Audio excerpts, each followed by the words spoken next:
Pandian store. இங்க கல்யாணம் முடிஞ்சதுக்கு பிறகு என்ன பண்றாங்க அப்படின்னா, கோமதி வீட்டுல இருக்கிற எல்லா நகையுமே எடுத்து வைக்கிறாங்க. ஏங்க, எல்லா நகையும் எடுத்துட்டு போயிட்டு நான் பேங்க்ல வச்சுட்டு வந்துடவா? வச்சுட்டு வந்துரு கோமதி. வீட்டுல வச்சுக்கிறது நல்லதுக்கு இல்ல, எடுத்துட்டு போய் வச்சுட்டு வந்துரு. அப்படியே சோனியாட்டையும் கேளு. சோனியாவோட நகை இருந்தா எடுத்துட்டு போய் அதையும் லாக்கர்ல வச்சிடு. சரிங்க. ஏமா சோனியா, இங்க வாமா. சொல்லுங்கக்கா. விடலம்மா, நீ போயிட்டு உன் நகைலாம் இருந்தா எடுத்து வந்துரு. சரி, நகையெல்லாம் எடுத்துட்டு போயிட்டு நம்ம லாக்கர்ல வச்சிடலாம். ஏன் நகையெல்லாம் வீட்டுல வச்சுக்க மாட்டீங்களா? அப்புறம் விசேஷம்லாம் வந்து என்ன பண்ணுவீங்க? ஐயோ சுகன்யா, நகையெல்லாம் வீட்டுல வச்சுக்கிறது பாதுகாப்பு இல்லம்மா. ஏன்னா எப்ப வேணாலும் என்ன வேணாலும் நடக்கலாம். அதனால நாங்க என்ன பண்ணுவோம்னா, எப்போதுமே இந்த மாதிரி 4 கிழமை விசேஷம்லாம் வந்தா அப்போதைக்கு போயிட்டு லாக்கர்ல இருந்து நகையை எடுத்து வந்து வச்சுப்போம், போட்டுப்போம். போட்டு முடிச்சதுக்கு அப்புறமா திரும்ப கொண்டு போய் லாக்கர்லயே வச்சுட்டு வந்துருவோம். அதுதான் நல்லது. அதுதான் பண்ணிட்டு இருக்கோம் நாங்க. இப்போ உன் கல்யாணத்துக்காக ராஜி, அப்புறம் தங்கமயிலு, அப்புறம் மீனான்னு எல்லா நகையும் எடுத்து வந்தோம். ஏன் நகை, அரசி நகை, எல்லா நகையும் இருக்கு. எல்லாத்தையும் தான் பேக் பண்ணிட்டு இருக்காங்க. எடுத்துட்டு போயிட்டு திரும்பவும் நாங்க லாக்கர்ல வச்சுட்டு வந்துருவோம். அப்படியா? காட்டுங்க பாப்போம் நகையெல்லாம் அப்படின்னு சோனியா கேட்க, இங்க பார்த்தா மயிலு முடிச்சிட்டு இருக்காங்க. இங்க சோனியா ஒண்ணு, என்ன மயிலு, ஏன் ஒரு மாதிரி இருக்கீங்க? ஒண்ணும் இல்லையே, அதெல்லாம் ஒண்ணும் இல்ல. நகையெல்லாம் ஒரு மாதிரி இதா இருக்காதான் பாத்துட்டு இருந்தேன். மயிலு, நகை உங்கள்கிட்ட தான் அதிகமா இருக்கு போல. ஐயோ, நம்ம பக்கம் வராங்களே இவங்க அப்படின்னு மயிலு பம்புறாங்க. அரசி ஒண்ணு, ஆமா, ஏன்னா மயில் அணிதான் இருக்கிறதுலயே அதிகமா நகை போட்டு வந்தாங்க. அவங்க வீட்டுல நாங்க சொல்லி சொல்லி கேட்காம 100 பவுன் நகை போட்டிருக்காங்க. அதான் மயில் அணிகிட்ட நகை அவ்வளவு நகை இருக்கு. அதே மாதிரி டிசைன்ஸும் மயில் அணிகிட்ட தான் சூப்பரா இருக்கும். மத்தவங்களுக்கெல்லாம் டிசைன்ஸ் கம்மியா தான் இருக்கும் அப்படின்னு சொல்ல, இங்க மீனா ஒண்ணு, அரசி போதும் நிப்பாட்ட நீனு. அண்ணி, உண்மையதானே நீ சொன்ன. உங்கள்கிட்ட இருக்க டிசைன்ஸ் எல்லாம் கொஞ்சம் பழைய டிசைன். ஆனா மயில அண்ணிட்ட பாருங்க, எல்லா டிசைனுமே புது டிசைனா இருக்குல்ல, அதனால சொன்னேன். இங்க சோனியாவனே, மீனா சும்மா விளையாட்டுக்கு பேசுறாவ, சின்ன பொண்ணு தானே. நாங்க ஒண்ணும் கோச்சிக்க மாட்டோம் சுத்தி. நாங்களும் சும்மா விளையாட்டு தான் பேசுறோம். எப்போதுமே நாங்க அரசியலாம் அப்படிதான் பேசிப்போம். நீங்களும் தப்பா நினைச்சுக்காதீங்க. நாங்க எதுவும் உண்மையா கோபப்படுறோமோன்னு சொல்லிட்டு. ஓ அப்படியா, சரி சரி. மயிலு, உங்க நகையெல்லாம் காட்டுங்க பாப்போம் அப்படின்னு சொல்ல, மயிலு இங்க பயந்துட்டே காட்டுறாங்க. நகையெல்லாம் பார்த்துட்டு, இங்க சுகன்யா, என்ன மயிலு, உங்க நகைலாம் நல்லா இருக்கு பாக்கிறதுக்கு. ஆனா என்னன்னா, எல்லா நகையும் ஏதோ ஒரு மாதிரி கருப்படிச்ச மாதிரி இருக்குல்ல அப்படின்னு சொல்ல, இல்ல இல்ல, அது லாக்கர்லயே இருக்குல்ல, அதனால உங்களுக்கு அப்படி தெரியுது, அவ்வளவுதான். மத்தபடி நகைலாம் பியூர் கோல்டு. அது எப்படி கருப்பாக்கும்? ஓ அப்படியா? அதான் ஒரு சில நகைலாம் பாக்கிறதுக்கு இந்த கவரி நகையில இருக்க மாதிரி இருக்கு பாருங்களேன். இல்ல இல்ல, கவரிலாம் கிடையாது, எல்லாம் சுத்த தங்கம்.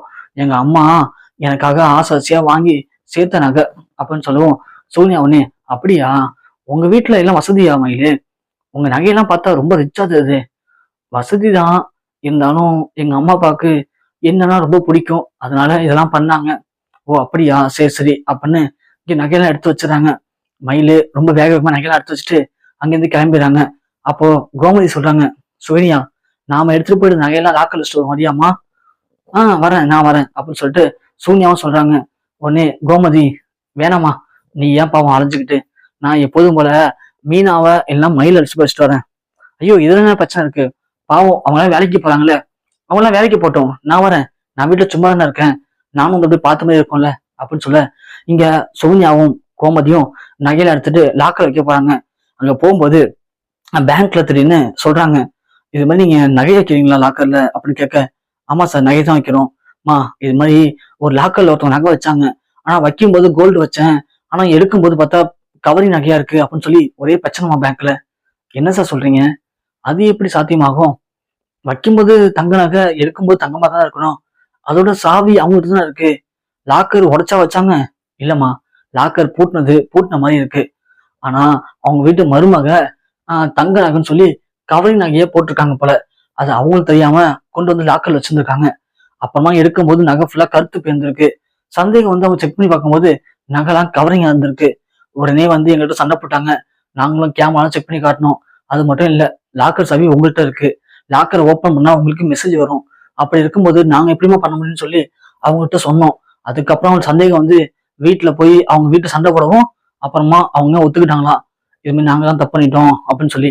அதனாலதாம்மா இப்போ என்ன சொல்றாங்க சார், மேனேஜர் சார் அப்படின்னா, வர நகை எல்லாத்தையும் செக் பண்ணிக்கிங்க, அது தங்கமா கவரிங்கான்னு தங்கமா கவரிங்கான்னு செக் பண்ணி அவங்கள்ட்ட சைன் வாங்கின்னு சொல்லிட்டாங்கம்மா. அதனால இந்த பாருங்க, இதுக்குன்னே இப்போ ஒரு அப்ரைசர் வச்சிருக்கோம். அவர்கிட்ட கொடுத்தீங்கன்னா செக் பண்ணி கொடுப்பாரு. சார் எங்க நகைலாம் தங்கம் தான் சார், எங்களுக்கு அதுல எந்த சந்தேகமும் இல்லை. இல்லம்மா, உங்களுக்கு சந்தேகம் இல்லை, ஆனா சப்போஸ் அந்த மாதிரி நடந்துச்சுன்னா திரும்பவும் நாங்க பதில் சொல்ல முடியாது மேலிடத்துக்கு, கொஞ்சம் கோஆபரேட் பண்ணுங்கம்மா அப்படின்னு சொல்லவும், சரி சார் அப்படின்னு சொல்லிட்டு கோமதியும் சுகன்யாவும் நகையை கொண்டு போய் கொடுக்குறாங்க. அதுல எல்லாம் செக் பண்றாங்க. செக் பண்ணும்போது கடைசியில அவர் செக் பண்ண அவருக்கு சந்தேகம் அதிகமாகுது. உடனே கோமதியும், என்ன சுகன்யா அது, செக் பண்ணி திரும்ப திரும்ப செக் பண்ணிட்டு இருக்காரு, இது நான் பாக்குறேன். சார் எதுவும் பிரச்சனையா, என்னாச்சு? இல்லம்மா, இது வரைக்கும் நீங்க கொடுத்தாங்கலாம் தங்க நகை தான், ஆனா இப்ப கொடுத்துருக்க செட்டு எல்லாமே கவரிங் நகைமா. என்ன சார் சொல்றீங்க? நல்லா செக் பண்ணி பாருங்க, இது 100 பவுன் இருக்கு, 100 பவுனுமே தங்க நகை சார், பியூர் தங்கம். இல்லம்மா, இந்த செட்டு நகை ஃபுல்லா செக் பண்ணிட்டேன், இது எல்லாமே செட்டு நகை தான், இது கவரிங் தான். என்ன சார் சொல்றீங்க, உண்மையாவா? ஆமாமா, நீங்க சந்தேகமா இருந்தா இந்த நகையை மட்டும் எடுத்துட்டு போயிட்டு வெளியில செக் பண்ணி பாருங்க, உங்களுக்கே புரியும் அப்படின்னு சொல்ல, இங்க கோமதியும் ஒன்னே நகையை எடுத்து போய் செக் பண்ணி பாக்குறாங்க. பார்த்ததுல அது கவரிங் நகை தான் அப்படிங்கிறது கன்ஃபார்ம் பண்றாங்க. பண்ணதும் இங்க கோமதி, என்ன இது, தங்கம் வச்ச நகைலாம் கவரிங் நகையா போ அப்படின்னு சொல்லி யோசிச்சுட்டு வீட்டுக்கு வராங்க. வீட்டுக்கு வந்தோடனே சோனியா போட்டு உடைக்கிறாங்க உண்மையை.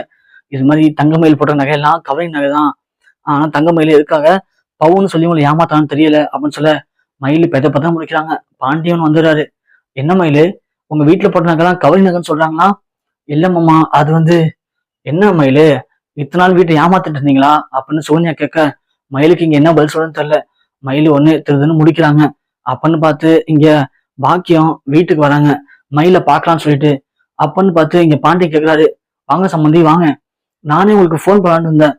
சொல்லுங்க சம்பந்தி, என்னாச்சு? ஆமா, நீங்க மயிலுக்கு நகை போட்டீங்கல்ல? ஆமா. எத்தனை பவுன் போட்டீங்க? என்ன சம்பந்தி கேள்வி இது? 100 பவுன் போட்டோம், எல்லாம் சுத்த தங்கம். சுத்த தங்கமா? நாங்க செக் பண்ணி பார்த்ததுல இது தங்கமே இல்லைன்னு சொல்றாங்களே, இதெல்லாம் கவரிங்னு சொல்றாங்க. அப்படியா? அப்பெல்லாம் எனக்கு வாய்ப்பு இல்லை சம்மந்தி அப்படின்னு சொல்லி இங்க பாக்கியம் எவ்வளவு சமாளிக்க ட்ரை பண்றாங்க. ஆனா இங்க இருக்க எல்லாருக்கும் தெரிஞ்சு போச்சு அது கவரிங் தான் சொல்லிட்டு ஒரு கட்டத்துக்கு மேல பாக்கியம் உண்மையை ஒத்துக்கிறாங்க. ஆமா சம்மந்தி, எல்லாம் கவரிங் தான். இப்ப என்ன, 1000 பொய் சொல்லி ஒரு கல்யாணத்தை பண்ணலாம்னு சொல்லுவாங்க, நான் ஏதோ சின்னதா ஒரு பொய் சொன்னேன் அவ்வளவுதானே, அதுக்கு என்ன சம்மந்தி இப்போ அப்படின்னு பாக்கி சொல்ல, என்னங்க சொல்றீங்க, என்ன சின்ன பொய் சொன்னீங்க? என்ன சம்மந்தி, நீ எல்லாம் பொய் சொல்ல மாட்டீங்களா?